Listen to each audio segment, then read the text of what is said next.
United states of America ஒரு நாட்டையே வாங்கணும் அப்படின்னு நினைச்சது அப்படின்னா நம்ப முடியுது அவங்களால. உண்மைதாங்க அது. அதாவது 2019 யுஎஸ் ஓட பிரசிடென்ட் ட்ரம்ப் அவரு கிரீன்லாந்து அப்படின்ற கூடிய ஒரு ஐலாண்ட வாங்கணும் அப்படின்னு சொல்லிட்டு அவரு ஒரு அறிக்கை ஒன்று கொடுத்தாரு, ஓபன் டாக் ஒன்று கொடுத்தாரு. அந்த டைம்ல எல்லாருமே சிரிச்சாங்க, எல்லா கண்ட்ரியும் சிரிச்சது. அது இவருக்கு என்ன பைத்தியமா ஐலாண்ட வாங்கணும்ன்றாரு அப்படின்னு சொல்லிட்டு எல்லாருமே ஒரு ரொம்ப கேலி பண்ற மாதிரி சிரிச்சாங்க. ஆனா இன்னைக்கு டேட்ல ஒத்துமொட்ட உலகமே அந்த கிரீன்லாந்து ஐலாண்டு மேல ஒரு கண்ணு வச்சிருக்க. அப்படி என்னதான் இருக்கு அந்த கிரீன்லாந்து ஐலாண்ட்ல? ஏன் யுஎஸ் அதை வாங்கணும்னு சொல்லிட்டு இவ்வளவு பிரஷர் பண்ணுது? இந்த மாதிரி இன்ஃபர்மேஷன் தான் இந்த வீடியோல நான் ஃபுல்லா கொடுத்திருக்கேன். தயவு செய்து ஸ்கிப் பண்ணாம இந்த வீடியோ பாருங்க, அப்பதான் உங்களுக்கு இது கிளியரா புரியும். அதுக்கு முன்னாடி என்னோட நேம் அற்புதராஜ். நம்ம சேனலை ஃபர்ஸ்ட் டைம் பாக்குறீங்க அப்படின்னா தயவுசெய்து சப்ஸ்கிரைப் பண்ணி வைங்க, அது எங்களுக்கு கொஞ்சம் யூஸ்ஃபுல்லா இருக்கும். இந்த வீடியோ பத்தின தகவல்கள் ஏதாவது இருந்துச்சு அப்படின்னா கமெண்ட் செக்ஷன்ல கமெண்ட் பண்ணுங்க, அதுக்கு நான் கண்டிப்பா ரிப்ளை கொடுக்குறேன். கிரீன்லாந்து வேர்ல்டுலயே மிகப்பெரிய ஒரு ஐலாண்ட் அப்படின்னா அது கிரீன்லாந்து தான். இது எங்க இருக்கு அப்படின்னு பாத்தீங்கன்னா யூரோப்புக்கும் நார்த் அமெரிக்காவுக்கும் நடுவுல இருக்கக்கூடிய ஒரு ஐலாண்ட் தான் இந்த கிரீன்லாந்து ஐலாண்ட். அதாவது முக்கோண ஷேப்ல இருக்கும். Europe, north America, Arctic ocean அப்படின்னு முக்கோண ஷேப்ல இருக்கக்கூடிய மேப்ல பார்த்தாலே உங்களுக்கு தெரியும் உங்களுக்கு. சோ அதுல தான் இருக்கு இந்த கிரீன்லாந்து ஐலாண்ட். ஏன் யுஎஸ்க்கு இது ரொம்ப ரொம்ப முக்கியமான ஒரு விஷயம் அப்படின்னு பார்த்தோம் அப்படின்னா யுஎஸ் ஓட மிலிட்டரி பேஸ் ஒன்னு நம்ம ஐலாண்ட்ல வச்சிருக்காங்க. இந்த ஐலாண்டு இந்தியா விட ஒரு இந்தியா மேப் இருக்கு இல்லையா, இந்தியா விட பாத்தீங்க அப்படின்னா கொஞ்சம் சின்னதுதான்.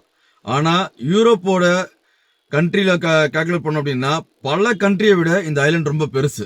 இதுல ஒரு சுவாரஸ்யமான விஷயம் என்ன அப்படின்னு கேட்டீங்கன்னா அவ்வளவு பெரிய ஒரு ஐலாண்ட்ல மக்கள் தொகை வெறும் 59,000 பேர் தான். ஆச்சரியமா இருக்குல்ல? உண்மையாங்க கிரீன் ஐலாண்ட்ல வசிக்கக்கூடிய மக்கள் தொகையோட கணக்கெடுப்பு பாத்தீங்கன்னா 59,000 பேர் தான் இருக்காங்க அப்படின்னு சொல்லிட்டு ஆர்டிக்கல்ல சொல்லிருக்காங்க. சோ இதனால யுஎஸ் வாங்குதா அப்படின்னு கேட்டீங்கன்னா கிடையாது, அந்த ரீசன் கிடையாது.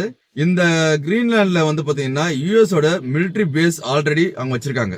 இது ரொம்ப ரொம்ப இம்பார்ட்டன்டான ஒரு விஷயம் அவங்களுக்கு. அதாவது கிரீன்லாண்ட்ல இருக்கக்கூடிய மிலிட்டரி பேஸ் பாத்தீங்கன்னா யுஎஸ் உடைய மிலிட்டரிக்கு ரொம்ப ரொம்ப பாதுகாப்பான ஒரு விஷயம். இது இன்கேஸ் கிரீன்லாண்ட்ல இல்ல அப்படின்னா யுஎஸ் ஓட மிலிட்டரியே கொஞ்சம் ஆட்டம் கண்டுரும் அப்படின்றதா உண்மை.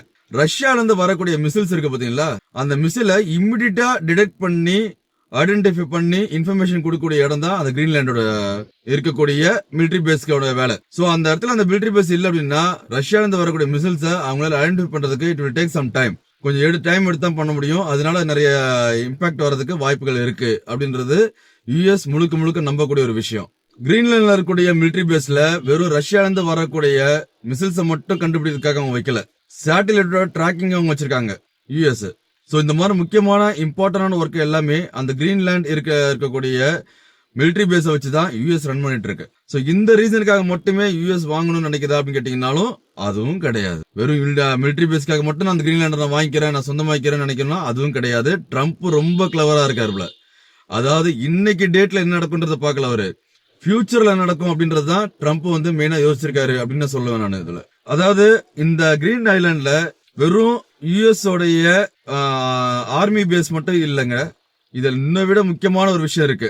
ஏன் உலக நாடுகளே இது உத்து பாக்குது அப்படின்னு கேட்டீங்கன்னா ரா எர்த் மினரல்ஸ் அப்படின்னு சொல்லக்கூடிய ஒரு தாது பொருள். இது பாத்தீங்கன்னா இன்னைக்கு உலகத்திலேயே கிடைக்கக்கூடிய ஒரு இடம், அதிகமா கிடைக்கக்கூடிய இடம் பாத்தீங்கன்னா சைனா தான். இதை வச்சு என்னெல்லாம் ரெடி பண்ணலாம் அப்படின்னு கேட்டீங்கன்னா மொபைல் போன்ஸ் ரெடி பண்றதுக்கு யூஸ் பண்றாங்க, எலக்ட்ரிக் கார்ஸ், மிசில்ஸ், டிஃபென்ஸ் சம்பந்தமா உருவாக்கக்கூடிய நிறைய ஐட்டம்ஸ் இந்த ரா மினரல்ஸ் வச்சுதான் ரெடி பண்றாங்க. சோ இது இன்னைக்கு அதிகமா யூஸ் பண்ணக்கூடிய கிடைக்கக்கூடிய இடம் பாத்தீங்கன்னா சைனா. இதை விட அதிகமான மினரல்ஸ் இந்த கிரீன் ஐலாண்டுக்குள்ள இருக்கு அப்படின்றத கண்டுபிடிச்சிருக்காங்க. ஆயில் அண்ட் நேச்சுரல் கேஸ் இருக்கு, கோல்டு இருக்கு, இந்த மாதிரி நிறைய விஷயங்கள் அந்த பனிக்கட்டி கீழே உறைஞ்சு போய் இருக்கு அப்படின்றது இன்னைக்கு கண்டுபிடிச்சிருக்காங்க. இந்த ரீசன் தான் மெயினா யுஎஸ் அந்த கிரீன்லாண்ட நம்ம ஆக்குபை பண்ணணும் அப்படின்னு துடிக்கிறதுக்கான மெயின் காரணம். இது ரொம்ப ஒரு சிம்பிளா சொல்ல போனா மக்களுக்கு மிகப்பெரிய அச்சுறுத்தல் இருக்கக்கூடிய குளோபல் வார்மிங், அதுதான் இவங்க பிளஸ் பாயிண்ட் எடுக்கிறாங்க. எப்போ இந்த பனிக்கட்டு உருகி வெளியே வருதோ அந்த டைம் இந்த மினரல்ஸ் எல்லாம் அவன் ஈஸியா எடுக்க முடியும் அப்படின்னு சொல்லிட்டு யுஎஸ் நம்புது. ஆனா அந்த பனிக்கட்டி எல்லாம் உருகி வெளியே வரும்போது உலக நாடுகளுக்கு மிகப்பெரிய எச்சரிக்கை ஒன்று இருக்கு. பல நாடுகள் இதுல பாதிக்கப்படும், தண்ணி பனிக்கட்டி உருகி வரதுனால அப்படின்னு சொல்லிட்டு ஏற்கனவே நிறைய எச்சரிக்கை கொடுத்திருக்காங்க. ஆனா யுஎஸ் அதை ஒரு பிளஸ் பாயிண்டா எடுத்து இந்த கிரீன்லாண்ட்ல இருக்கக்கூடிய பனிக்கட்டி உருகிடுச்சு அப்படின்னா இதுல இருக்கக்கூடிய தாது மினரலை ஈஸியா எடுக்க முடியும் நம்மளால.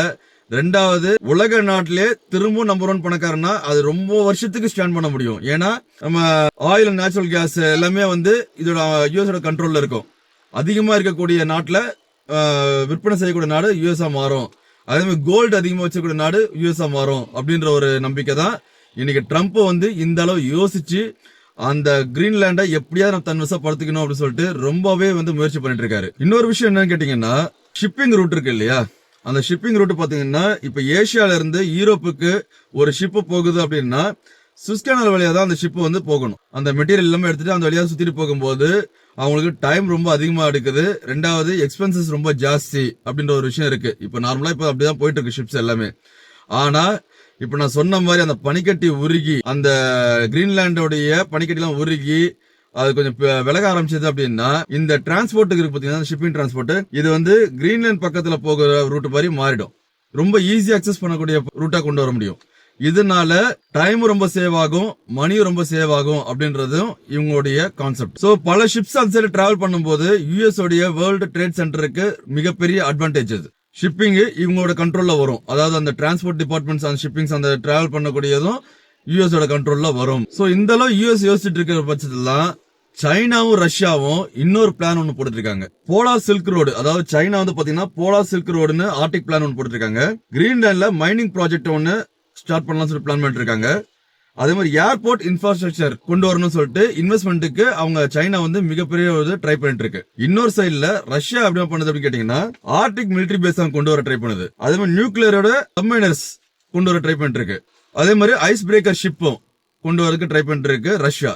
சோ இது ரெண்டு கண்ட்ரியும் பண்றதை பார்த்து யூஎஸ்க்கு கொஞ்சம் பயம் ஆரம்பிச்சிருச்சு. இதை இமிடியட்டா நம்ம கண்ட்ரோல்ல கொண்டு வரணும்னு சொல்லிட்டு தான் யூஎஸ் வந்து இப்போ கிரீன்லாண்ட் மேல ரொம்ப பிரஷரா அந்த எப்படியா அந்த ஐலண்ட வாங்கணும்னு சொல்லிட்டு ரொம்ப பிரஷர் எடுத்து பண்ணிட்டு இருக்கு. ட்ரம்ப் திங்க் பண்றது வந்து சாதாரண விஷயம் கிடையாதுங்க. அதாவது இது வந்து ரெண்டாவது யூஎஸ் வந்து ஒரு ஐலண்ட வாங்குறது அப்படின்றது வந்து புது விஷயமும் கிடையாது. 1867 அலாஸ்கா அப்படின்னு ஒரு தீவை வந்து யூஎஸ் வாங்கிடுச்சு. சோ இவங்களுக்கு இது ஒன்றும் புது விஷயம் கிடையாது. ஒரு தீவை வாங்குறது அப்படின்றது பெரிய விஷயம் கிடையாது. இவரு ட்ரம்ப் யோசிக்கிற விஷயம் என்ன அப்படின்னா, டென்மார்க் இருந்து இந்த கிரீன்லாண்ட் நம்ம வாங்கிட்டோம் அப்படின்னா லாங் டேர்ம்க்கு யூஎஸ்க்கு ஒரு மிகப்பெரிய ஒரு அட்வான்டேஜ் இருக்கு அப்படின்றத அவங்க யோசிக்கிறாங்க. சோ இவங்களுடைய பாயிண்ட் ஆஃப் வியூ அப்படின்றது வந்து long term basics point of view. So இதெல்லாம் பார்த்துதான் இன்னைக்கு கிரீன்லாண்ட்ல வந்து பாத்தீங்கன்னா கிரீன்லாண்ட் நாட் ஃபார் சேல் அப்படின்ற ஒரு புரட்சி ஒன்று உருவாகி இருக்கு. கிட்டத்தட்ட அங்க இருக்கக்கூடிய மக்கள் எல்லாமே வந்து சைனா, ரஷ்யா, யூஎஸ் இது எல்லாமே போட்டி போறத தெரிஞ்சுக்கிட்டு எங்களோட ப்ராப்பர்ட்டி வந்து சேலுக்கு கிடையாது, சோ தயவு செய்து இதை சேலா கொண்டு வராதீங்க, எங்களோட ப்ராப்பர்ட்டி எங்க கூட கொடுங்கன்னு சொல்லிட்டு அவங்க போராட்டத்தில் இறங்கியிருக்காங்க. இது இன்னைக்கு வந்து சொல்ல போனா சாதாரண விஷயமா தெரியலாம். ஆனா ஃபியூச்சர்ல கிரீன்லாண்ட் வந்து மிகப்பெரிய ஒரு அசெட்டா வேர்ல்டு பாலிடிக்ஸ்ல கிரீன்லாண்ட் ஒரு மிகப்பெரிய ஒரு ஹார்ட்டாவே இருக்குன்னு சொல்லலாம். யாரெல்லாம் அதுக்கு அந்த இதை அடையிறதுக்கு என்ன வேணாலும் செய்வாங்க அப்படின்ற லெவல்ல வர்றதுக்கு வாய்ப்பு நிறையவே இருக்குன்னு நான் சொல்லுவேன். இதுல இந்த பிரச்சனைனால வந்து யூஎஸ் இப்ப ரன் பண்ணக்கூடிய மிலிட்டரியோட ஏர்பேஸ் வந்து போயிடுமான்னு கேட்டீங்கன்னா அப்படிலாம் கிடையாது. அது ரன் பண்ணி தான் இருப்பாங்க. ஏன்னா அது இல்லன்னா யூஎஸ் உடைய மிலிட்டரிக்கு மிகப்பெரிய பின்னடைவு ஏற்பட்டுரும். மிகப்பெரிய ஒரு பிரச்சனை ஒரு யூஎஸ் ஃபேஸ் பண்ணும். அதனால அதை அவ்வளவு சீக்கிரம் விட்டு கொடுக்க மாட்டாங்க. அந்த நடந்துதான் இருக்கும், மிலிட்டரி பேஸ் நடந்துதான் இருக்கும். பட் ஃபியூச்சர்ல யூஎஸ்ஓ, சைனாவோ, ரஷ்யாவோ யார் இதை வந்து டேக் ஓவர் பண்ண போறாங்க கிரீன்லாண்ட் அப்படின்றத நம்ம பொறுத்திருந்து பார்க்கணும். சோ இந்த வீடியோ உங்களுக்கு பிடிச்சிருந்து அப்படின்னா தயவுசெய்து லைக் பண்ணுங்க, சப்ஸ்கிரைப் பண்ணுங்க, மத்தவங்களுக்கு ஷேர் பண்ணி விடுங்க. இந்த வீடியோ பற்றின தகவல்கள் ஏதாவது இருந்துச்சுன்னா கமெண்ட் செக்ஷன்ல கமெண்ட் பண்ணுங்க. அது எங்களுக்கு கொஞ்சம் யூஸ்ஃபுல்லா இருக்கும். அடுத்த வீடியோவில் உங்களை சந்திக்கும் வரை உங்களிடமிருந்து விடைபெறுவது உங்கள் அற்புதராஜ். பாய்.